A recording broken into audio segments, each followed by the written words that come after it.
Persoalan yang dihadapi Abu Nawas seakan tiada habisnya. Pada cerita yang lalu, Baghdad dipimpin oleh seorang gubernur yang kejam. Tapi berkat kecerdikan Abu Nawas, gubernur tersebut akhirnya dipecat dari jabatannya. Kini Baginda Raja menunjuk gubernur yang baru. Orangnya memang tidak kejam, tapi ia punya kebiasaan yang aneh, yaitu senang menertawakan orang lain. Pada suatu hari, koki istana salah mencampurkan resep. Akibatnya rasa masakannya jadi nggak enak. Namun bukannya marah, Tuan Gubernur malah menyuruh kokinya untuk tutup mulut. Ia lalu membagikan makanan tersebut kepada semua pelayan dan bawahannya. Hampir saja mereka memuntahkan makanan tersebut. Namun karena tidak berani membanggang perintah Tuan Gubernur, mereka terpaksa tetap mengunyahnya. Menyaksikan mereka mengunyah dengan wajah yang aneh, sang gubernur pun tertawa terpingkal-pingkal. Tak puas sampai di situ, ia kemudian mengundang Abu Nawas dan kawan-kawannya untuk menikmati makanan yang tak enak tersebut. Tentu saja Abu Nawas dan kawan-kawannya juga merasakan hal yang sama. Mereka terpaksa mengunyah dengan ekspresi yang gak karuan. Gubernur ini sungguh menggelikan, ia pun tak kuasa menahan tawanya. Hingga pada suatu hari, Abu Nawas berniat menghadap Tuan Gubernur. Kedatangannya kali ini untuk mengundangnya meresmikan sebuah masjid yang baru saja dibangun. Pasti aku akan datang, Abu Nawas. Asalkan kamu mau memakai baju yang kuberikan kepadamu, kata Tuan Gubernur. Wah, mantep ini. Dikasih baju baru. Baju pemberian gubernur pasti bagus. Aku memang beruntung, pikir Abu Nawas yang langsung mengangguk tanda setuju. Mata Abu Nawas pun lalu ditutup. Kemudian ia dipakaikan baju baru tanpa diberi kesempatan untuk berkaca. Kamu terlihat gagah dan pantas, Abu Nawas. Semua orang pasti akan memandangmu. Nah, sekarang silakan pulang. Besok aku pasti datang, kata Tuan Gubernur sambil menahan tawa. Abu Nawas pun merasa sangat senang dan bangga. Ia pulang dengan riang gembira. Dan benar saja, di sepanjang perjalanan, semua orang terpana memandang penampilannya. Hal ini membuat Abu Nawas semakin percaya diri. Setibanya di rumah, sang istri langsung berkata kepadanya, "Ini apa-apaan kamu pakai baju begini? Malu-maluin aja. Cepat copot bajumu dan basuh mukamu dengan air." Mendapati reaksi berbeda dari istrinya, Abu Nawas pun merasa penasaran. Ia pun segera berkaca dan tampaklah kedua pipi Abu Nawas berwarna hitam. Dan ketika bajunya dilepas, di belakangnya terdapat tulisan, "Aku orang bodoh." Kurang ngajar, dasar gubernur somplak. Niatku baik malah dikerjain. Oh, jadi sewaktu ia menutup mataku, tangannya mengoleskan bedak hitam ke pipiku, geram Abu Nawas. Sementara itu Tuan Gubernur tertawa terbahak-bahak di istananya sendiri. Ia tak bisa membayangkan bagaimana Abu Nawas ditertawakan orang-orang yang melihatnya. Keesokan harinya, setelah Tuan Gubernur meresmikan pembangunan masjid, ia berjalan menghampiri Abu Nawas. "Abu Nawas, nanti sore datanglah ke istanaku. Ada sesuatu penting yang ingin aku bicarakan," kata Tuan Gubernur. Abu Nawas pun mengiyakannya, namun dalam hati ia berkata, "Jangan sampai aku ketipu lagi. Kali ini aku harus tetap waspada." Singkat cerita, pada sore harinya, duduklah Abu Nawas bersama gubernur di istananya yang megah. "Tuan Gubernur, kita mau membicarakan masalah apa ini?" tanya Abu Nawas mulai curiga. Akan tetapi, dugaan Abu Nawas keliru. Tuan Gubernur justru berbicara serius mengenai kondisi rakyat Baghdad. Ia meminta kepada Abu Nawas untuk mendata orang-orang miskin supaya bisa mendapatkan bantuan. Dan tak hanya itu, Tuan Gubernur juga berencana mendirikan madrasah-madrasah gratis agar anak-anak Baghdad bisa mendapatkan pendidikan. Perbincangan kedua orang ini pun menyita waktu lumayan lama, sehingga tak terasa waktu sudah beranjak malam. "Baiklah Tuan Gubernur, berhubung pembicaraan kita sudah selesai, saya mau pamit pulang," kata Abu Nawas. "Tapi ini sudah larut malam loh Abu Nawas, kenapa nggak menginap di sini saja?" tawar sang gubernur. "Enggaklah Tuan, saya takut merepotkan," balas Abu Nawas. "Loh, ya enggaklah Abu Nawas. Istana ini kan dibangun dari uang rakyat, jadi kamu berhak juga untuk menginap di sini, balas Tuan Gubernur. Mendengar hal itu, Abu Nawas yang tadinya benci setengah mati berubah menjadi rasa kagum. Tak kusangka, di balik sifat usilnya yang kelewatan, ternyata dia adalah gubernur yang peduli dengan rakyatnya, gumam Abu Nawas. Abu Nawas pun dengan senang hati menerima tawaran untuk menginap di istana. Maka diantarlah Abu Nawas ke sebuah kamar yang sudah disiapkan. Ketika ia membaringkan tubuhnya di ranjang, beberapa menit kemudian tubuhnya merasakan gatal-gatal. Rupanya ranjang tersebut telah ditaburi bubuk gatal. Ia pun mencoba mencari bedak untuk mengobatinya. Dan bedak yang ia cari berada di atas meja. Segera saja Abu Nawas menaburkan ke seluruh tubuh. Namun bedak tersebut juga merupakan jebakan, karena ternyata bedak yang ia pakai sudah dicampuri bubuk bersin. Sehingga dalam waktu semalaman, Abu Nawas bersin terus-menerus. Emang bener, kurang ajar si gubernur itu. Tunggu aja nanti pembalasanku, kata Abu Nawas geram. Seminggu kemudian, terdengar kabar Tuan Gubernur akan mengadakan pesta syukuran atas tahun kelahirannya. Semua warga diundang, baik pejabat maupun rakyat biasa, tak terkecuali Abu Nawas. Disinilah Abu Nawas mulai melancarkan aksi balas dendamnya. Sehari sebelum pesta dilaksanakan, Abu Nawas berpura-pura ingin membantu segala macam persiapan pesta. Tentu saja niat Abu Nawas ini disambut baik oleh Tuan Gubernur. Hari yang dinanti-nanti pun telah tiba. Ketika acara pesta berlangsung, Tuan Gubernur tampil dengan jubah kebesarannya, yang membuat hadirin berdecak kagum. Namun kekaguman mereka seketika berubah menjadi tertawaan.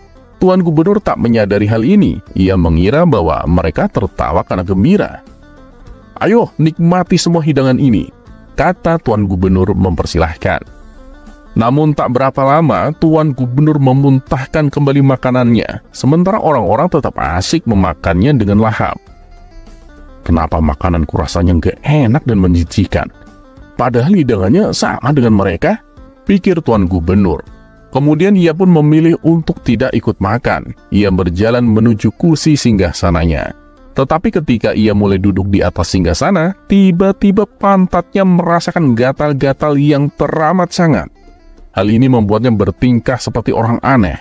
Ia menggaruk-garuk pantatnya sampai dengan posisi menunggangi para tamu undangan yang hadir. Spontan, tamu-tamu undangan pun tertawa dibuatnya. Setelah rasa gatalnya agak reda, ia mengambil sapu tangan untuk mengelap keringat di wajahnya. Kejadian tidak mengenakan kembali dialami. Tanpa sebab apa, ia bersin terus-menerus hingga acara pesta selesai.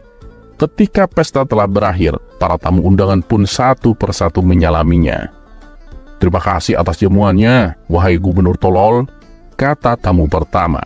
Begitu pula dengan tamu kedua dan seterusnya, mereka semua mengatakan hal yang sama. "Kurang ajar kalian, berani-beraninya menyebutku seperti itu," bentak Tuan Gubernur. "Tapi bukankah Tuan yang meminta kami memanggil seperti itu? Coba Tuan baca tulisan di punggung jubah Tuan," balas mereka. Akhirnya Tuan Gubernur mulai menyadari bahwa ada seseorang yang telah mengerjainya. "Ulah siapa ini? Ayo, ngaku!" teriaknya penuh amarah. Suasana yang tadinya meriah mendadak menjadi hening, dan semua para tamu undangan pun terdiam. "Saya Tuan Gubernur," jawab Abu Nawas. Orang-orang pun menatap ke arah Abu Nawas. "Apa maksud dari perbuatanmu ini? Kamu telah mempermalukanku di hadapan orang-orang," bentak Tuan Gubernur. "Ya, itu akibat dari ulah Anda sendirilah, Tuan. Di hari istimewa ini, saya membuat Anda merasakan lelucon yang Anda buat untuk orang lain. Semua lelucon ini berasal dari Anda. Nah, jika Anda tidak senang dengan lelucon seperti ini, ya berhentilah mengusili orang lain. Orang lain pun tak senang dan malu bila diperlakukan demikian," jelas Abu Nawas. Mendengar itu, Tuan Gubernur hanya terdiam. Ia baru sadar kalau ia keterlaluan, dan ia berjanji akan menjadi gubernur yang lebih baik.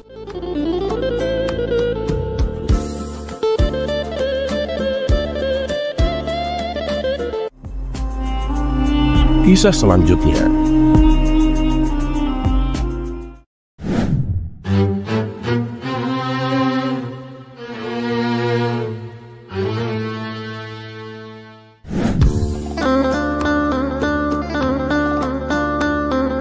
Pada suatu hari, Abu Nawas baru saja pulang dari masjid ketika ia melewati rumah tetangga barunya. Rumah tersebut tampak biasa saja, kecuali satu hal yang menarik perhatian Abu Nawas. Di halaman rumah itu ada pohon apel yang buahnya berbuah lebat. Namun yang lebih mengejutkan adalah kebiasaan tetangganya yang selalu memberikan sesajen makanan kepada pohon apel tersebut setiap pagi dan sore. Tetangga Abu Nawas itu memang seorang pemuja pohon yang sangat taat. Setiap kali ia melakukan ritual sesajennya, Abu Nawas melihatnya dengan rasa ingin tahu yang besar. Namun suatu hal yang lebih mengejutkan lagi adalah betapa seriusnya tetangganya dalam memberikan sesajen. Abu Nawas mulai merasa sedikit cemas karena pohon apel itu tampak seperti menjadi pusat perhatian bagi tetangganya. Bukan hanya sebagai pohon biasa, tapi juga sebagai objek pemujaan. Pada suatu sore, saat Abu Nawas melintas di depan rumah tetangganya, ia merasakan sesuatu yang menggoda di dalam dirinya.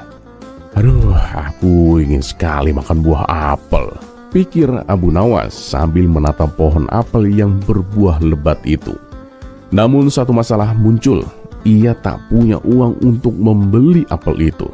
Dan lagi pula, jika ia meminta langsung pada tetangganya, itu seperti hal yang mustahil, karena pohon apel tersebut adalah sesembahan yang tentunya tidak boleh sembarangan diambil. Namun kebetulan pada saat yang sama, tetangganya sedang memberikan sesajen makanan di bawah pohon apel itu. Abu Nawas yang terkenal dengan kecerdikannya yang kadang konyol segera melihat kesempatan untuk melakukan sesuatu yang ia anggap cerdas.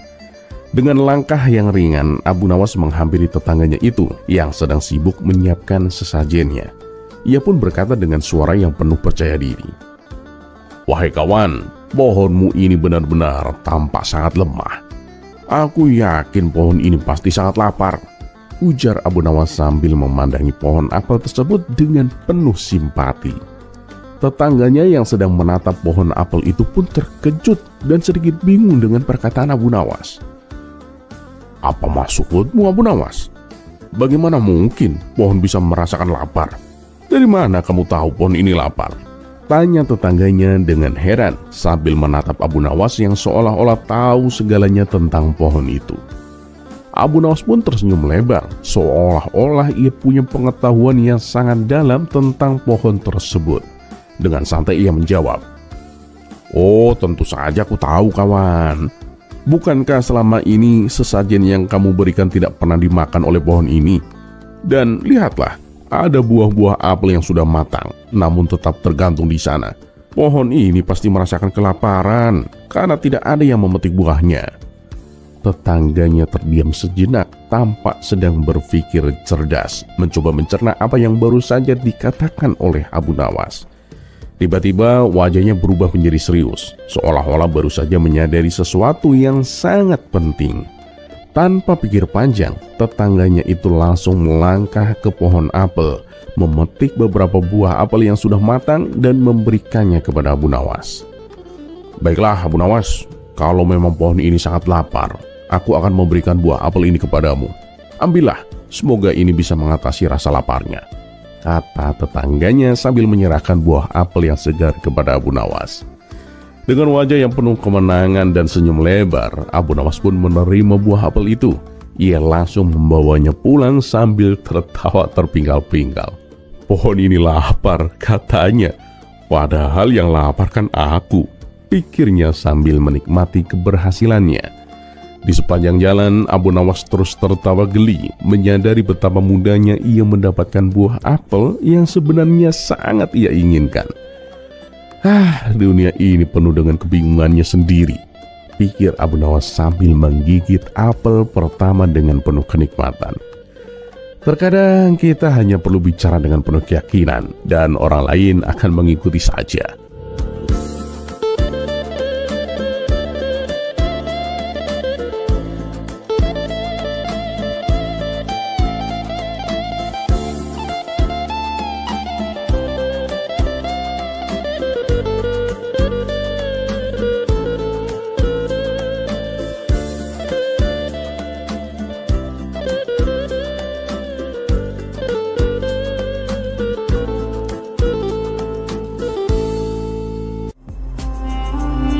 kisah selanjutnya.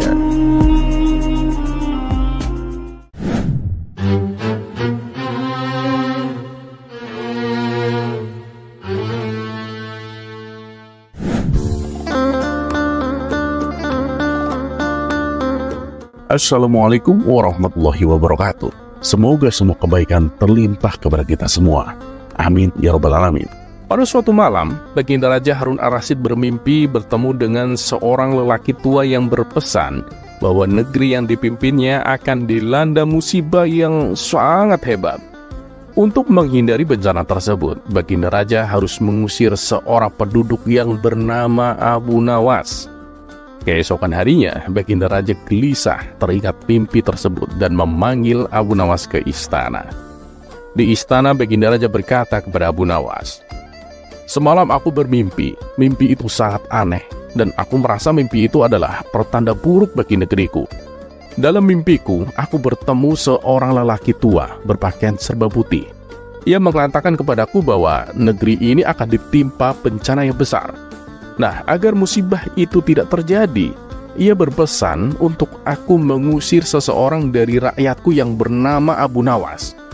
Lelaki tua itu juga mengatakan bahwa jika yang namanya Abu Nawas ingin kembali lagi, ia tidak boleh berpijak di atas bumi atau mengendarai tunggangan apapun.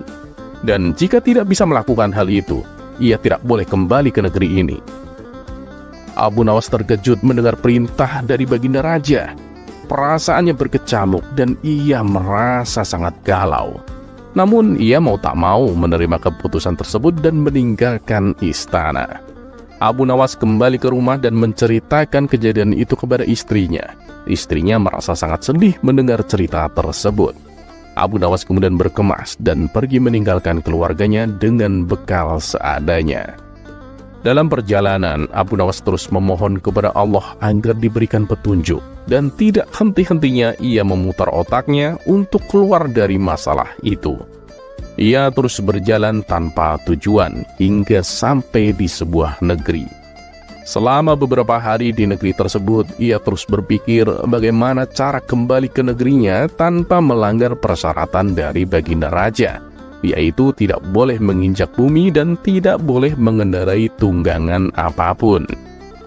Abu Nawas tidak berputus asa. Meskipun alasan membuatnya diusir itu tidak masuk akal, ia menerima dengan ikhlas dan selalu berdoa kepada Allah.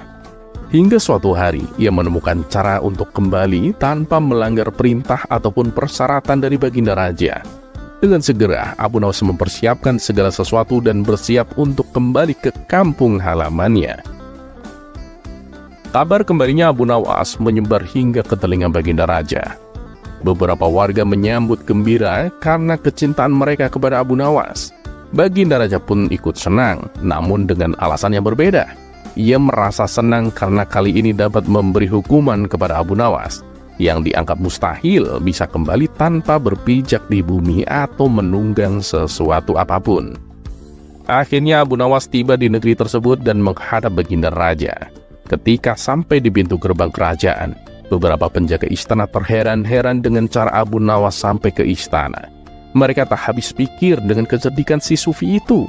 Kemudian Abu Nawas pun dipersilahkan untuk menghadap Baginda Raja, dan kemudian berkata, "Wahai Paduka, Paduka kan telah mengusirku dari negeri ini, dan melarangku untuk kembali dengan cara berpijak di bumi atau menunggang apapun. Nah, sebab itulah, aku sekarang telah kembali dengan tidak berpijak di bumi dan tidak menunggang apapun, persis sama seperti persyaratan Paduka." "Ah, tidak mungkin itu Abu Nawas. Mustahil kamu bisa sampai di sini tanpa menginjak bumi atau menunggangi kendaraan," kata Baginda Raja mencoba membantah. "Kalau Paduka tidak percaya, silakan Paduka tanyakan langsung kepada para penjaga pintu gerbang istana. Mereka itu menjadi saksiku Paduka, dan mereka menyaksikan langsung bagaimana aku bisa sampai di sini tanpa memijak bumi dan tanpa naik sesuatu apapun," jawab Abu Nawas. Akhirnya Baginda Raja memanggil prajurit penjaga pintu gerbang istana. Baginda Raja menanyakan tentang kebenaran yang Abu Nawas bicarakan. Dan prajurit penjaga pintu gerbang istana itu pun membenarkan bahwa memang Abu Nawas datang ke istana tanpa menginjakan kaki dan tanpa naik kendaraan atau sesuatu apapun. Baginda Raja yang terheran-heran dan bingung kemudian bertanya, Lalu bagaimana kamu bisa sampai di sini, Abu Nawas? Saya berada di bawah perut unta, Paduka. Saya bergelantungan di bawah perut unta. Dan bukankah itu memang tidak naik unta, Paduka? Jawab Abu Nawas. Mendengar alasan yang diberikan Abu Nawas masuk akal, Baginda Raja tak bisa membantahnya lagi. Bahkan ia merasa kagum dengan kecerdasan Abu Nawas. Akhirnya Abu Nawas diizinkan kembali ke rumah bersama keluarganya tanpa mendapat hukuman dari Baginda Raja.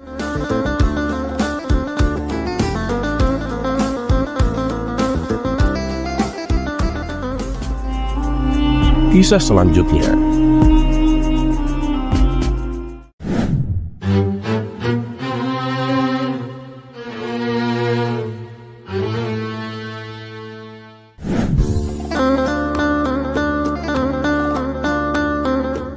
Pada suatu hari, Baginda Raja mengundang Abu Nawas ke istana untuk makan malam. Saat semua tamu sudah berkumpul, Baginda Raja tiba-tiba membuka topik yang agak aneh. "Abu Nawas," kata Baginda Raja sambil mengusap jenggotnya, "aku penasaran, kenapa manusia itu mudah merasa iri, Abu Nawas?" Semua tamu terdiam menunggu jawaban dari Abu Nawas yang selalu cerdik. Tapi kali ini bukannya langsung menjawab, Abu Nawas malah memakan buah kurma dengan santai. Baginda Raja pun mulai cemas. "Abu Nawas, apakah kamu tak punya jawaban? Atau jangan-jangan kamu juga merasa iri kepada orang lain?" Abu Nawas pun tertawa kecil. "Tenang, Paduka, saya akan memberikan jawaban, tapi bukan dengan kata-kata. Besok pagi undang semua rakyat berkumpul di alun-alun, Paduka. Saya akan tunjukkan kenapa manusia mudah iri." Dengan rasa penasaran, Baginda Raja pun setuju. Dan keesokan harinya, alun-alun dipenuhi oleh rakyat yang ingin tahu kejutan dari Abu Nawas. Ketika Baginda Raja dan para menteri istana datang, Abu Nawas berdiri di tengah kerumunan dengan membawa 2 kantong besar. Ia membuka kantong pertama dan mulai membagikan koin emas kepada orang-orang. Setiap orang mendapatkan 1 koin dan mereka tampak senang. "Apakah kalian puas?" tanya Abu Nawas. "Puas, Tuan Abu," jawab mereka dengan serempak. Tapi kemudian Abu Nawas membuka kantong kedua. Ia memberikan beberapa orang tambahan 2 koin emas, 2 kali lipat dari yang lain. Mendadak suasana berubah. Wajah-wajah yang tadinya semringah langsung keruh. Mereka mulai bergumam, saling menatap satu sama lain dengan tatapan iri. "Kenapa dia dapat lebih banyak dariku?" seru salah satu rakyat. "Ini tidak adil," sahut yang lain. Baginda Raja pun mengernyitkan dahinya. "Lihat, Abu Nawas, mereka marah karena ada yang dapat lebih. Tapi bukankah sebelumnya mereka puas dengan 1 koin?" Abu Nawas pun tersenyum dengan penuh arti. "Ya begitulah, Paduka. Manusia mudah merasa iri bukan karena ia kekurangan, tapi karena ia melihat orang lain memiliki lebih, Paduka." Baginda Raja pun mengangguk-ngangguk, mulai paham. Tapi kemudian Abu Nawas menambahkan, "Dan anehnya lagi, Paduka, semakin banyak manusia mengeluh, semakin banyak masalah yang mereka hadapi. Iri itu seperti menggali lubang, semakin dalam semakin sulit untuk keluar." Baginda Raja tertawa puas dan berterima kasih atas pelajaran berharga pada hari itu. Para rakyat pun sadar bahwa kebahagiaan itu tak datang dari apa yang dimiliki oleh orang lain. Sejak saat itu, Baginda Raja selalu mengingat ucapan Abu Nawas bahwa bahagia itu bukan soal punya paling banyak, tapi tentang bersyukur dengan apa yang ada. Dan tentu saja Abu Nawas seperti biasa pulang dengan kantong penuh hadiah. Tapi kali ini tak ada yang merasa iri kepadanya, karena mereka semua sudah tahu rahasianya.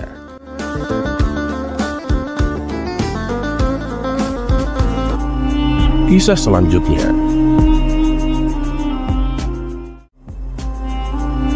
Kisah selanjutnya.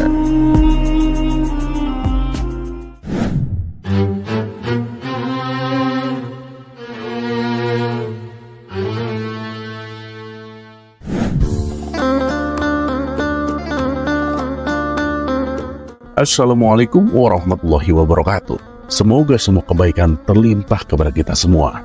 Amin ya rabbal alamin. Warisan dari kakek tua. Dikisahkan pada suatu hari Abu Nawas bepergian ke kampung seberang. Ketika sampai di kampung tersebut, ia segera menuju ke pasar untuk menjual barang dagangannya. Di tengah perjalanan, ia bertemu dengan seorang kakek yang sangat tua. Sambil terhuyung-huyung, kakek itu berjalan dengan berpegangan pada tongkatnya. Kasihan sekali kakek itu, sepertinya dia sedang sakit, pikir Abu Nawas. Ketika tepat di depan Abu Nawas, sang kakek tiba-tiba pingsan dan terjatuh ke tanah. Abu Nawas pun menolongnya. Setelah diberi minum oleh Abu Nawas, sang kakek akhirnya tersadar. "Rumah kakek di mana? Biar saya antar pulang," kata Abu Nawas. "Terima kasih Tuan telah menolongku. Rumahku tak jauh dari sini," jawab sang kakek. Kemudian Abu Nawas mengantarkan kakek tersebut ke rumahnya. Melihat sang kakek diantar oleh orang tak dikenal, keluarganya menjadi panik. "Ada apa dengan ayah kami?" tanya mereka. "Dia tadi pingsan di jalan. Karena tak ada orang lain, ya makanya saya antar ke sini," jawab Abu Nawas. "Oh begitu ya. Terima kasih atas bantuannya Tuan. Ayo langsung dibawa masuk saja," balas mereka. Abu Nawas lalu membaringkan kakek tersebut di atas tempat tidurnya. Tak lama kemudian, sang kakek berpesan kepada ketiga anaknya. "Wahai anakku, sebelum aku meninggal, aku ingin membagikan warisan untuk kalian semua. Kamu anak pertama, untukmu daerah komplek perumahan di Baghdad. Kamu anak kedua, untukmu daerah komplek perumahan di Damaskus. Dan kamu anak ketiga, untukmu daerah komplek perumahan di kota Basrah." Mendengar wasiat kakek tersebut, Abu Nawas hampir tak percaya. Ternyata di balik penampilan kakek yang sederhana, ia adalah orang yang sangat kaya raya. Kakek itu lalu kembali berkata, "Sebenarnya masih ada tersisa satu warisan lagi, tapi aku bingung untuk siapa. Apakah di antara kalian ada yang mau menerimanya?" tanya sang kakek. Ketiga anaknya hanya terdiam. Lalu salah satu dari mereka berkata, "Ayah, kenapa tidak berikan saja kepada orang lain?" Sang kakek kemudian bertanya, "Apakah kalian yakin dan kalian tidak keberatan?" Dengan serempak mereka menjawab, "Tidak ayah, kami tidak keberatan." Mendengar hal itu dengan rasa yang tak sabar, Abu Nawas tiba-tiba menyela, "Kenapa tidak diberikan kepadaku saja? Bukankah aku telah menolong kakek?" Sang kakek kemudian membalas, "Baiklah, aku punya satu lagi komplek perumahan, dan itu akan aku berikan untukmu." Dan singkat cerita, beberapa hari kemudian si kakek meninggal dunia. Kabar itu pun sampai ke telinga Abu Nawas. Kemudian ia segera pergi menuju rumah keluarga kakek tersebut. Setibanya di sana, Abu Nawas meminta hak waris yang telah dijanjikan oleh mereka. "Tuan, ambillah kurma ini dan Tuan ikut kami," kata mereka sambil menyerahkan kantong yang berisi buah kurma. Abu Nawas pun menerimanya dan berjalan mengikuti ketiga saudara tersebut. Setelah sampai di komplek perumahan yang dimaksud, mereka berkata kepada Abu Nawas, "Tuan, ini adalah bagian warisan untuk Tuan. Silakan Tuan jualan kurma di tempat ini." Abu Nawas merasa bingung dengan perkataan mereka. "Maksudnya bagaimana? Yang aku minta adalah jatah warisan buatku," tanya Abu Nawas. "Ya, inilah warisan yang Tuan dapatkan. Ayah kami mewariskan rute jualan kurma Tuan. Ayah kami semasa hidupnya berprofesi sebagai penjual kurma keliling," jelas mereka. Mendengar hal itu, Abu Nawas pun hanya bisa melongo.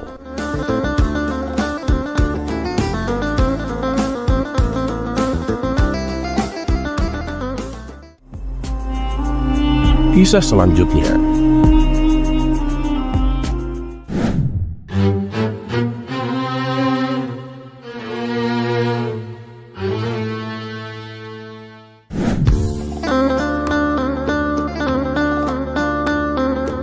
Assalamualaikum warahmatullahi wabarakatuh. Semoga semua kebaikan terlimpah kepada kita semua.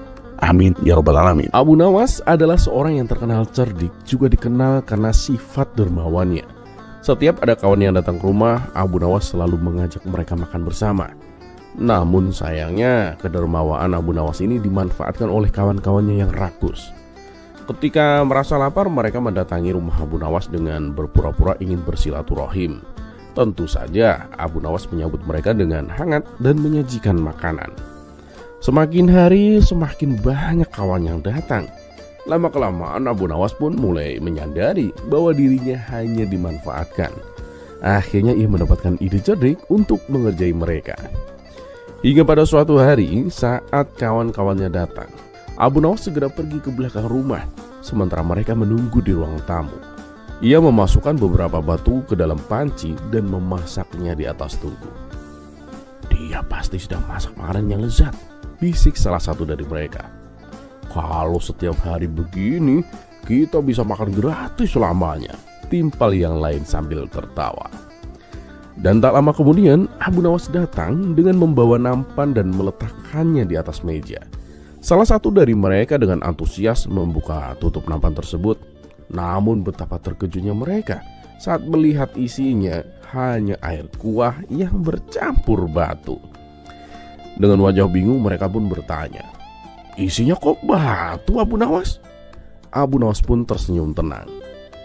"Kehadiran dan persahabatan kalian itu yang paling utama, bukan makanan.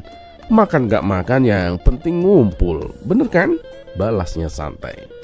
Dan sejak saat itu kawan-kawan Abu Nawas pun sadar untuk tidak lagi memanfaatkan kebaikannya.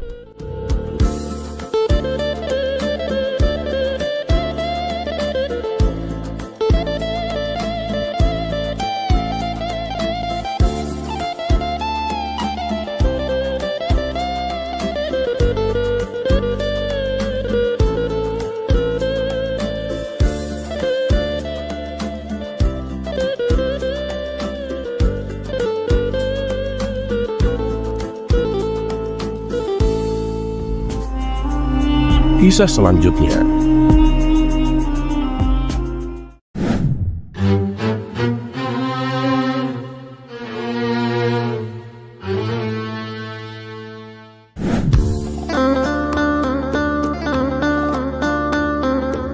Assalamualaikum warahmatullahi wabarakatuh. Semoga semua kebaikan terlimpah kepada kita semua. Amin ya rabbal alamin. Suatu pagi yang cerah di pasar kota, Abu Jahil sedang duduk sambil minum teh di warung pojok.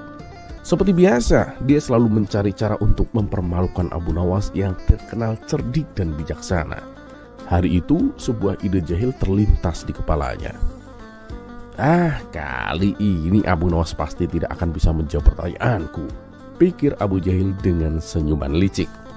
Dengan langkah yang penuh percaya diri, Abu Jahil berjalan menuju kerumunan yang sedang berbincang. Dia memastikan Abu Nawas ada di sana.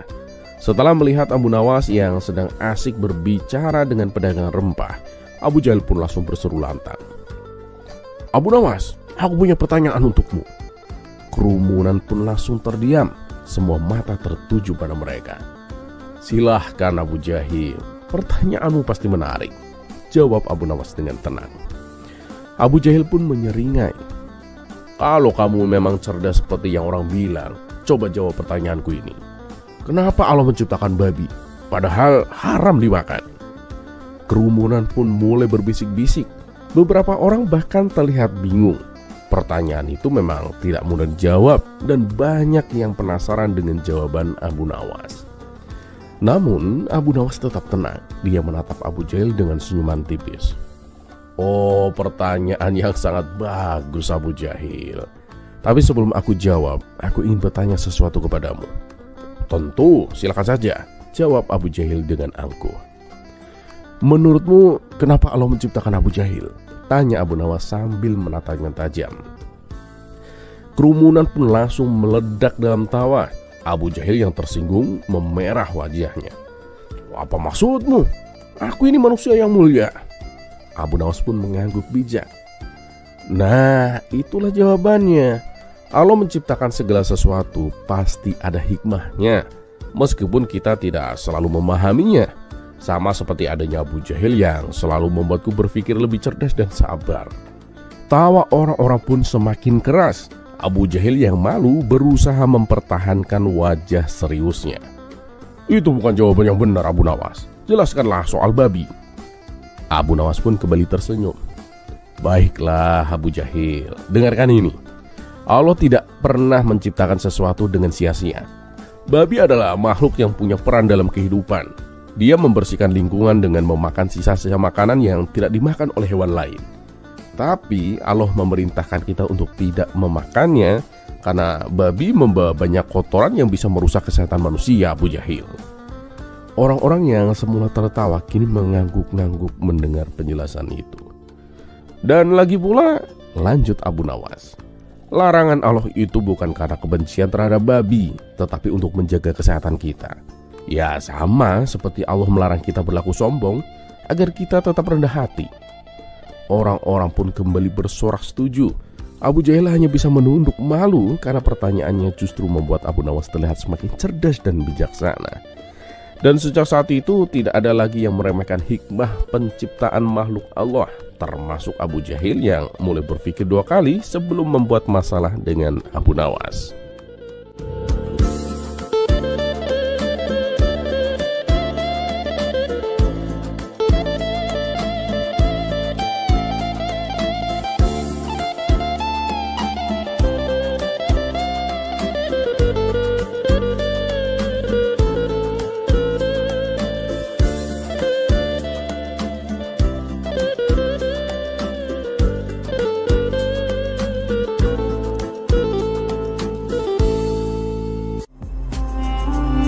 Kisah selanjutnya.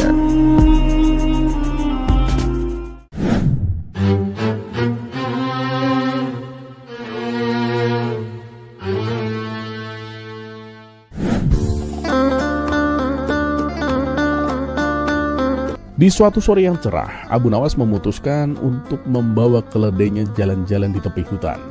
Dengan pemandangan yang indah dan air sungai yang jernih, suasananya terasa begitu damai. Abu Nawas duduk santai di atas bebatuan, sementara keledainya beristirahat di sampingnya. Namun kedamaian itu mendadak hancur. Tiba-tiba anak panah melesat entah dari mana dan tepat mengenai keledai Abu Nawas. Keledai itu langsung meringkik kesakitan, melompat-lompat kecil lalu pingsan seketika. Abu Nawas melompat dari tempat duduknya. "Kurang ajar, siapa yang berani-beraninya membunuh keledaiku?" teriaknya. Ia segera memutar pandangannya mencari dari mana asal anak panah itu. Tak lama kemudian muncul seorang pemburu dengan wajah gugup sambil membawa busur di tangan. Abu Nawas langsung menghampirinya dan menegur dengan keras. "Jadi kamu pelakunya? Kamu telah membunuh keledaiku. Kamu harus bertanggung jawab," bentak Abu Nawas. Si pemburu menunduk ketakutan. "Maaf Tuan, saya benar-benar tidak sengaja." "Tidak sengaja? Keledai itu adalah satu-satunya harta berharga yang kupunya. Memangnya dia pernah bikin salah kepadamu?" "Tidak Tuan," kata pemburu itu dengan wajah penyesalan. "Tadinya saya ingin membidik seekor rusa, tapi rusa itu bergerak cepat, jadi anak panahnya menyasar ke tubuh keledai Tuan. Sekali lagi saya minta maaf Tuan." Abu Nawas melipat tangan di dadanya sambil memelototi pemburu itu. "Maaf saja tidak cukup, keledaiku terluka parah. Mungkin malah sudah mati, kamu harus menggantinya." Si pemburu pun mengangguk dengan tegas. "Baiklah Tuan, saya akan bertanggung jawab. Kalau keledai Tuan mati, saya akan memberi Tuan 1000 dinar.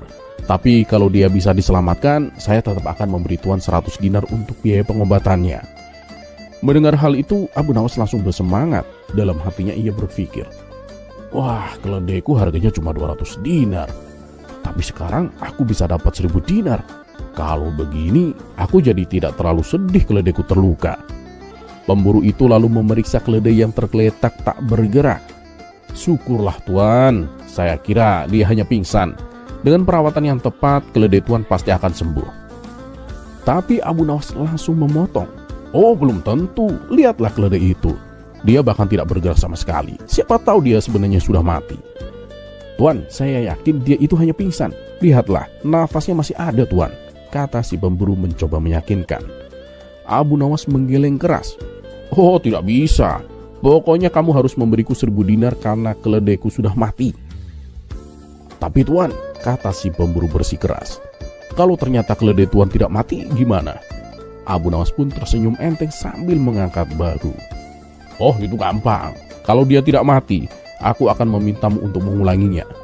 Pemburu itu terdiam sejenak, menatap Abu Nawas dengan bingung. "Mengulanginya? Mengulang apa Tuan?" Mengulang memanak ledeku sampai dia benar-benar mati, jawab Abu Nawas dengan wajah serius. Si pemburu melongo, sementara Abu Nawas malah tertawa kecil. Akhirnya si pemburu hanya bisa menggaruk-garuk kepala sambil berpikir, aku kena apes apa hari ini?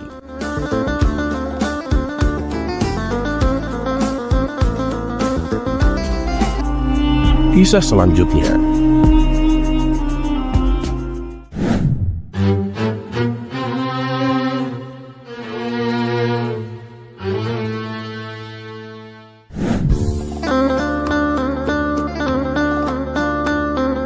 Pada suatu hari, Abu Nawas sedang berjalan-jalan di pasar menikmati hiruk-pikuknya.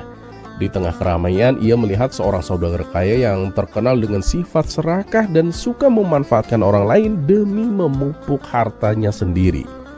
Saudagar ini langsung menghampiri Abu Nawas sambil menyampainya dengan nada mengejek.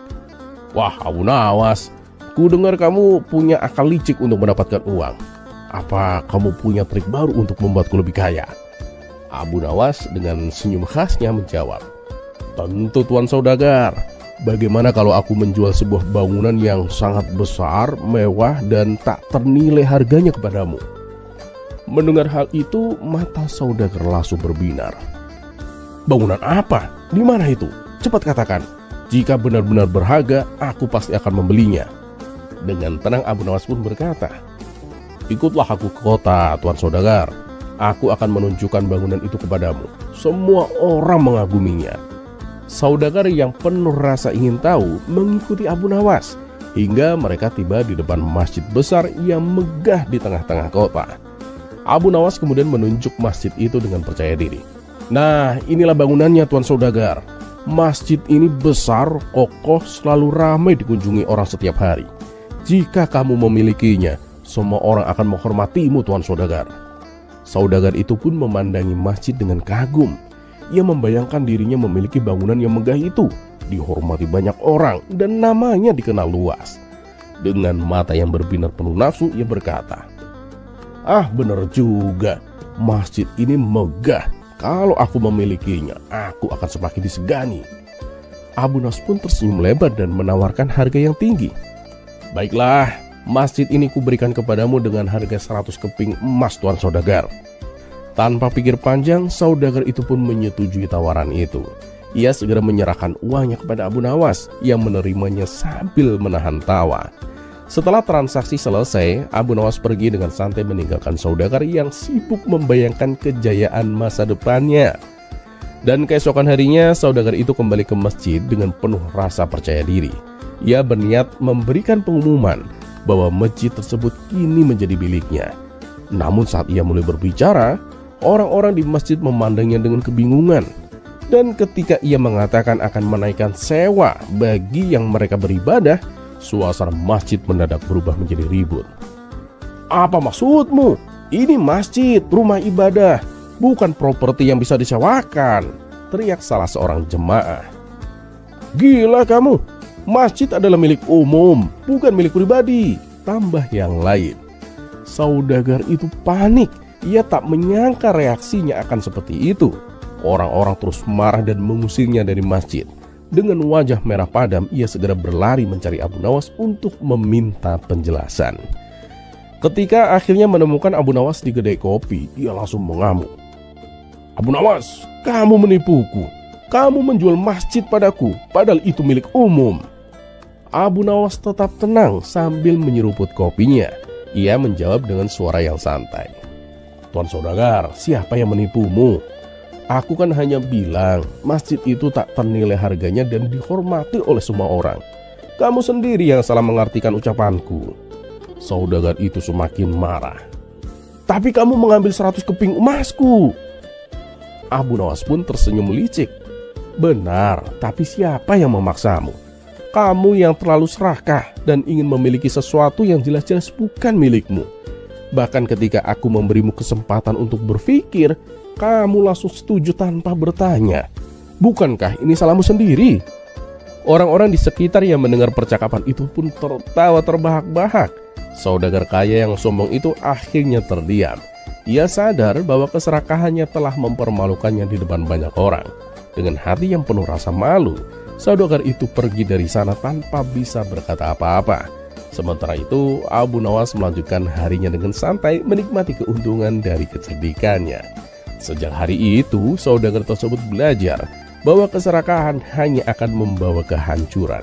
Sementara Abu Nawas sekali lagi membuktikan bahwa kecerdikan selalu menang melawan keserakahan.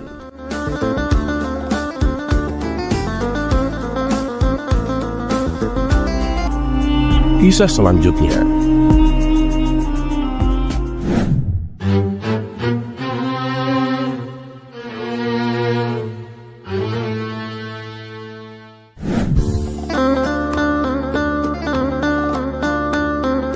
Pada suatu hari, Baginda Raja mendengar kabar tentang seorang ulama besar di negeri seberang yang bertapa dengan cara merendam dirinya di sungai selama berhari-hari untuk mendapatkan pencerahan.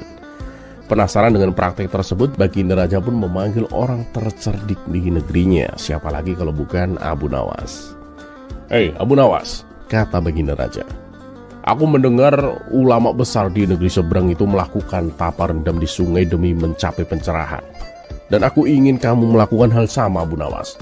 Tunjukkan bahwa kamu juga mampu bertapa seperti itu." Abu Nawas yang terkenal cerdik segera menyadari bahwa perintah ini bukanlah perkara yang mudah. Namun ia tahu menolak perintah Baginda Raja bukanlah pilihan yang bijak. Setelah berpikir sejenak, ia pun tersenyum dan berkata, "Baik Paduka, hamba akan melaksanakan titah ini. Besok pagi hamba akan melakukan tapa berendam, Paduka." Dan keesokan harinya, Abu Nawas menuju sungai ditemani para pengawal istana yang ingin memastikan bahwa ia benar-benar melaksanakan tapa seperti perintah Baginda Raja. Namun seperti biasa, Abu Nawas sudah menyiapkan rencana yang cerdas. Setibanya di tepi sungai, Abu Nawas pun membawa tikar, makanan ringan, dan teh hangat. Para pengawal bingung melihat perlengkapannya. Salah satu dari mereka bertanya, "Apa yang kau lakukan, Tuan Abu? Bukankah kau seharusnya berendam di sungai?" Dengan tenang Abu Nawas pun menjawab, "Tenang saja, aku tahu apa yang kulakukan." Kemudian dengan gerakan dramatis, Abu Nawas pun menggulung celananya hingga lutut dan duduk di atas sebuah batu di tepi sungai. Air sungai hanya menyentuh sedikit ujung kakinya. Ia duduk santai di sana menikmati teh dengan sambil makan cemilan. Para pengawal pun makin bingung. "Tuan Abu, ini bukan tapa berendam, Tuan. Tuan seharusnya masuk ke dalam air, bukan duduk santai di tepi sungai seperti ini, Tuan." Abu Nawas tetap tenang dan tersenyum. "Ah, kalian tidak mengerti arti dari tapa berendam," katanya dengan nada bijak. "Yang penting bukan tubuhku yang tenggelam, tapi hatiku. Jika hatiku sudah menyelami air sungai, maka jiwaku telah berendam dengan sempurna." Para pengawal hanya bisa saling berpandangan dan bingung, tak mau membantah logika cerdik dari Abu Nawas. Mereka pun menunggu dengan sabar hingga beberapa jam berlalu, sementara Abu Nawas terus bersantai di tepi sungai. Setelah bertapa selama beberapa jam, Abu Nawas pun kembali ke istana dan melapor kepada Baginda Raja. "Paduka yang mulia," kata Abu Nawas dengan penuh percaya diri, "hamba sudah melaksanakan tapa seperti yang Paduka perintahkan." Baginda Raja pun penasaran dan bertanya, "Terus bagaimana perasaanmu setelah bertapa, Abu Nawas? Apakah kamu mendapatkan pencerahan?" Abu Nawas pun tersenyum bijak dan menjawab, "Paduka, hamba mendapatkan pencerahan yang luar biasa. Hamba sadar bahwa tak perlu seluruh tubuh hamba tenggelam di air untuk mencapai pencerahan, Paduka. Cukup dengan merendam kaki dan minum teh, hati hamba sudah menyatu dengan alam." Baginda Raja yang awalnya ingin marah karena merasa diperdaya, akhirnya tertawa terbahak-bahak. "Dasar kau Abu Nawas, kamu memang selalu ada cara cerdik untuk keluar dari situasi yang sulit seperti ini." Semua orang yang hadir di istana pun ikut tertawa mendengar kisah lucu tersebut. Dan sekali lagi, Abu Nawas berhasil melaksanakan perintah Baginda Raja dengan cara unik dan konyol, membuat Baginda Raja semakin terhibur.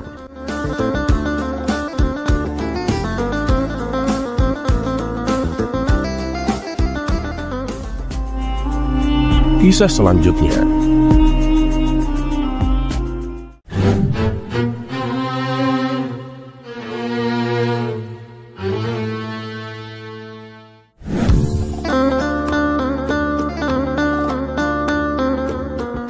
Suatu hari, di sela-sela waktu senggangnya, Baginda Raja mengajak Abu Nawas untuk menemaninya berburu di hutan.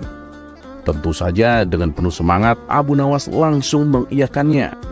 Bahkan ia menyarankan agar tak lagi berburu di hutan yang sama. Loh, memangnya kenapa Abu Nawas? Emang kamu punya rencana lain? Tanya Baginda Raja. Oh, ada Paduka. Saya akan mengajak Paduka ke hutan yang banyak binatang rusanya, jawab Abu Nawas. Wah, yang bener. Di mana itu? Tanya Baginda Raja kembali. Adalah Paduka, tapi perjalanannya lumayan jauh, jawab Abu Nawas. Oh, nggak masalah. Aku punya 2 kuda putih. Nanti aku 1, kamu 1, balas Baginda Raja. Sontak saja Abu Nawas kaget mendengarnya, karena kuda putih yang Baginda Raja sebutkan merupakan kuda kerajaan yang paling gagah dan sangat cepat larinya, dan hanya orang-orang tertentu saja yang diperkenankan untuk menungganginya. Paduka serius? Tanya Abu Nawas memastikan. Ya seriuslah Abu Nawas. Tapi awas, kalau sampai hutan yang kamu ceritakan itu ternyata tidak sesuai dengan kenyataan, kamu akan aku hukum, ancam Baginda Raja. Oh, tenang Paduka. Paduka pasti nggak akan kecewa, kata Abu Nawas meyakinkan. Maka pergilah keduanya menuju hutan yang dimaksud. Karena keduanya mengendarai kuda yang istimewa, sehingga hanya dalam beberapa waktu jam saja mereka sudah sampai ke hutan yang dituju. Dan ternyata apa yang diceritakan oleh Abu Nawas benar adanya. Pada hari itu Baginda Raja sampai lupa waktu karena saking asiknya berburu binatang rusa. Setelah seharian penuh berburu hewan, akhirnya Baginda Raja pulang dengan perasaan yang sangat puas.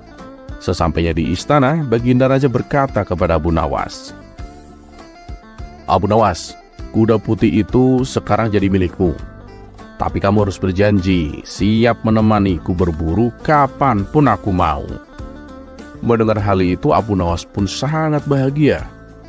Terima kasih Paduka yang mulia. Hamba siap menemani Paduka berburu kapanpun Paduka mau. Ia pun langsung pulang ke rumah dengan mengendarai kuda putih istimewanya. Selepas Abu Nawas pergi, Baginda Raja tak henti-hentinya menceritakan keseruan berburu di hutan tersebut kepada para menteri istana. Baginda Raja juga memuji Abu Nawas karena telah menunjukkan hutan yang membuat petualangan berburunya menjadi lebih seru. Para menteri istana pun ikut senang melihat rajanya bahagia. Namun ada salah satu menteri yang merasa iri dengan Abu Nawas. Ia pun lalu mendekati Baginda Raja dan kemudian berkata, Paduka, saya tahu ada hutan yang lebih mengasihkan daripada hutan yang Abu Nawas tunjukkan, kata sang menteri. Wah, yang benar kamu. Ada hewan apa aja di sana? Tanya Baginda Raja penasaran. Begini Paduka, di hutan itu Paduka bisa berburu hewan apa aja. Di sana banyak sekali hewan-hewan, bahkan singa juga banyak sekali Paduka, jawab sang menteri. Waduh, kalau itu mah berbahaya. Bisa-bisa malah aku yang mati diterkam singa, jawab Baginda Raja. Oh, tenang Paduka. Paduka gak usah khawatir. Singa-singa di sana itu gak ada yang makan manusia. Jadi Paduka bisa berburu sesuka hati, jawab sang menteri. Wah, mantap kalau begitu. Besok antar aku ke sana. Nanti aku beri kamu kuda putih, balas Baginda Raja. Sang menteri tak menduga sama sekali dengan reaksi Baginda Raja itu. Ia bingung harus berkata apa, karena hutan yang ia ceritakan sama sekali tidak benar adanya. Akhirnya ia pun menemukan jawaban untuk mengelak dari ajakan Baginda Raja. Tapi maaf Paduka, kalau untuk saat ini gak bisa, karena hewan-hewan di sana hanya datang dan berkumpul pada setiap akhir tahun saja Paduka, kata sang menteri beralasan. Beberapa hari kemudian rupanya cerita tentang hutan dari sang menteri membuat Baginda Raja penasaran. Ia pun lalu menceritakannya kepada Abu Nawas. Mendengar cerita tersebut tentu saja tak membuat Abu Nawas percaya begitu saja. Paduka, apa benar yang diceritakan sang menteri itu? Tanya Abu Nawas. Ya benerlah Abu Nawas. Memangnya kenapa? Kata Baginda Raja balik bertanya. Nah, inilah yang saya khawatirkan kalau sampai Paduka percaya begitu saja, ujar Abu Nawas. Khawatir? Khawatir kenapa Abu Nawas? Tanya Baginda Raja. Ya, karena kuda putih pemberian Paduka yang kemarin, ternyata selama ini dia menginginkan jadi seorang raja. Dia selalu berkata kepadaku, katanya dia lebih cepat dan lebih kuat daripada Paduka. Dan kuda itu juga terus bertanya-tanya, kenapa bukan dia yang menjadi raja, tutur Abu Nawas. Ah, yang bener aja Abu Nawas. Emangnya kuda bisa bicara? Tanya Baginda Raja heran. Dengan tersenyum, Abu Nawas pun menjawab, ya memang nggak bisa, kuda memang nggak bisa bicara Paduka. Saya hanya ingin menunjukkan kepada Paduka bahwa terkadang kita itu harus waspada terhadap omongan yang tidak masuk akal. Seketika Baginda Raja baru tersadar bahwa hutan yang diceritakan sang menteri tidak benar adanya, karena memang tidak masuk akal sama sekali. Ia pun lalu memanggil menteri tersebut untuk bisa menunjukkan di mana hutan itu berada. Sang menteri lagi-lagi mengelak ajakan Baginda Raja yang membuat Baginda Raja menjadi emosi. Kamu jangan banyak alasan. Kalau kamu tidak bisa menunjukkan sekarang, kamu akan aku hukum 5 tahun penjara. Tapi kalau kamu jujur apa adanya dan mengakui kebohonganmu, hukumanmu akan aku potong jadi 1 bulan, bentak Baginda Raja. Akhirnya sang menteri mengakui perbuatannya dan mendapatkan hukuman 1 bulan penjara.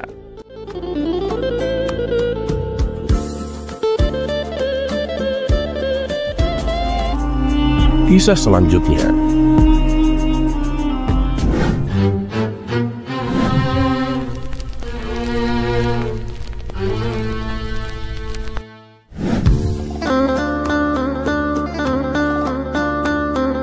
Pada suatu hari, Abu Nawas dipanggil ke istana untuk mengajar kedua putra Baginda Raja. Anak pertama bernama Al-Ma'mun dan anak yang kedua bernama Al-Amin. Agar suasana mengajar tak terganggu, Baginda Raja menyiapkan ruangan khusus untuk kegiatan tersebut. Sejak saat itulah Abu Nawas mulai mengajar berbagai ilmu agama kepada kedua anak Baginda Raja. Setelah sebulan berlalu, Baginda Raja bertanya kepada Abu Nawas, "Bagaimana perkembangan anak-anakku, Abu Nawas?" Abu Nawas pun menjawab, "Anak Paduka yang bernama Al-Ma'mun itu lumayan cerdas dan cepat menguasai pelajaran. Tapi kalau Al-Amin masih bodoh Paduka. Dia itu susah menangkap ilmu yang saya ajarkan." Baginda Raja pun hanya terdiam mendengar apa yang dikatakan Abu Nawas. Tapi dalam hati ia merasa tak yakin. Mana mungkin Al-Amin bodoh, sedangkan Al-Ma'mun saja adalah anak yang cerdas. Padahal kan keduanya sama-sama anaknya. Maka untuk mencari tahu kebenarannya, pada keesokan harinya, diam-diam Baginda Raja mengintip kedua anaknya yang sedang belajar dari luar ruangan. Betapa kagetnya Baginda Raja melihat Al-Amin sedang dihukum. Ia disuruh berdiri di samping Abu Nawas dengan posisi kaki diangkat 1. Baginda Raja pun menjadi geram dan langsung masuk ke dalam ruangan. "Abu Nawas, coba beritahu aku, apa kesalahan yang dibuat Al-Amin?" tanya Baginda Raja kesal. Abu Nawas selalu memberitahu bahwa sewaktu ulangan, Al-Amin selalu mencontek jawaban yang ditulis oleh Al-Ma'mun. "Apa buktinya kalau begitu?" tanya Baginda Raja. "Paduka, tadi sewaktu ulangan, masing-masing dari mereka saya kasih kertas kosong untuk menjawab pertanyaan. Pertanyaan pertama yang saya ajukan, siapa sahabat Nabi yang paling banyak meriwayatkan hadis? Al-Ma'mun menulis jawabannya, sahabat Abu Hurairah. Al-Amin juga menulis jawaban yang sama. Begitu pula saat saya memberi pertanyaan, siapa nama Nabi yang berdebat dengan Nabi Musa? Al-Ma'mun menulis jawaban Nabi Khidir. Dan Al-Amin juga menulis jawaban yang sama, yaitu Nabi Khidir," kata Abu Nawas menjelaskan. "Loh Abu Nawas, jawaban yang sama bukan berarti mencontek kan? Bisa jadi Al-Amin memang sudah tahu jawabannya," protes Baginda Raja. "Tapi Paduka, pada pertanyaan ketiga, disinilah saya bisa tahu bahwa jawaban yang ditulis Al-Amin itu hasil mencontek dari Al-Ma'mun, ujar Abu Nawas. Memangnya apa pertanyaan yang ketiga? Tanya Baginda Raja. Pertanyaannya adalah berapa usia Nabi Sulaiman? Al-Ma'mun menulis di kertasnya, saya tidak tahu. Nah, di kertas Al-Amin tertulis jawaban, apalagi saya? Spontan Baginda Raja tertawa terpinggal-pinggal.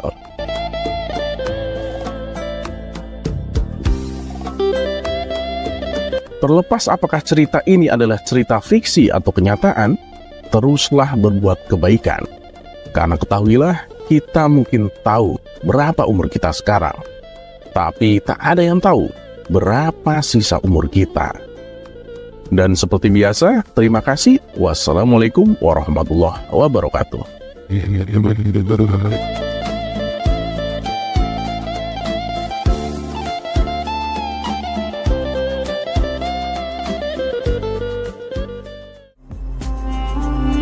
Kisah selanjutnya.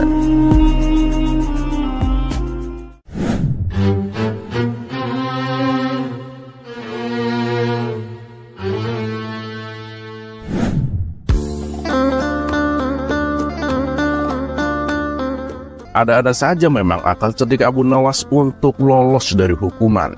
Baginda Raja yang awalnya murka dengan kesalahan Abu Nawas, malah akhirnya dibuat tertawa terpinggal-pinggal. Walhasil emosi Baginda Raja mereda dan tak jadi menghukumnya.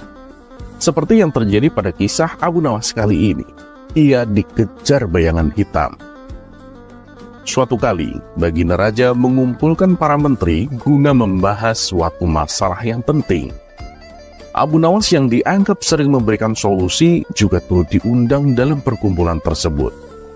Setelah selesai membahas berbagai permasalahan, Baginda Raja kemudian berkata, "Besok, sesuai keputusan rapat, kalian semua harus datang tepat waktu.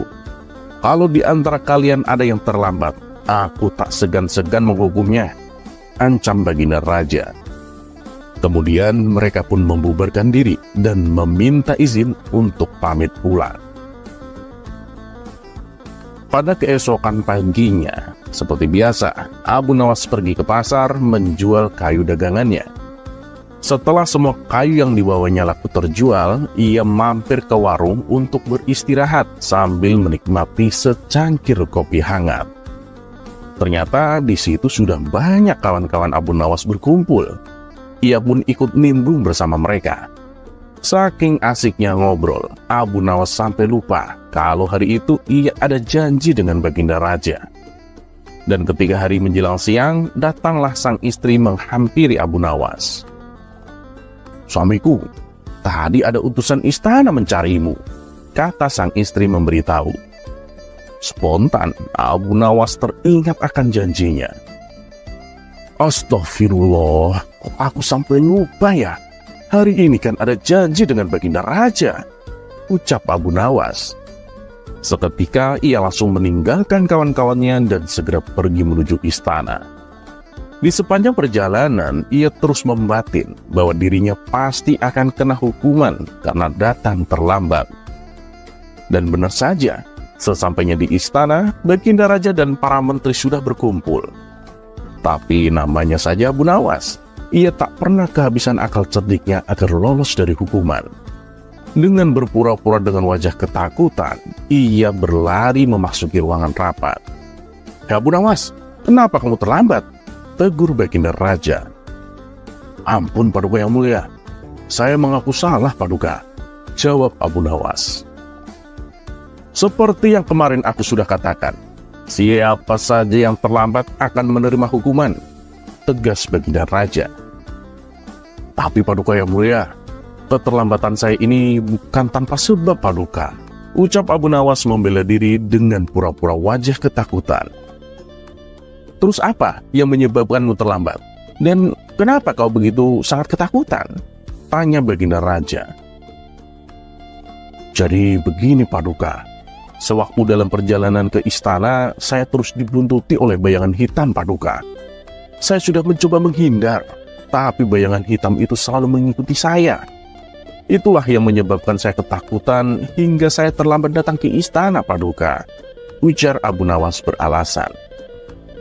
Mendengar hal itu, Baginda Raja dan para menterinya terkejut. Siapa bayangan hitam itu, Abu Nawas? Tanya salah satu menteri penasaran. Saya sendiri juga nggak tahu, Tuan Menteri, jawab Abu Nawas. Siang bolong begini, di tengah teriknya sinar matahari, nggak mungkin ada setan. Kamu jangan mengada-ngada, Abu Nawas, ucap Baginda Raja. Kalau Paduka nggak percaya, saya bisa membuktikannya, Paduka, balas Abu Nawas.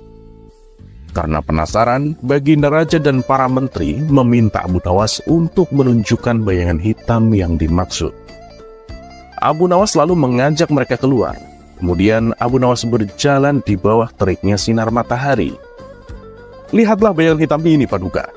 Dia selalu saja mengikuti saya, kemanapun saya menghindar, teriak Abu Nawas sambil terus berlari ke sana kemari mencoba menghindari bayangan hitam. Melihat tingkah konyol Abu Nawas ini, Baginda Raja dan para menteri istana spontan tertawa terpingkal-pingkal.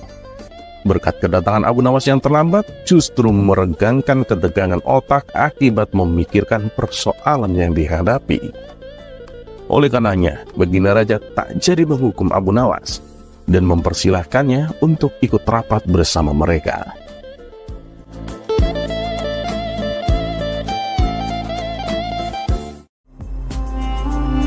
Kisah selanjutnya.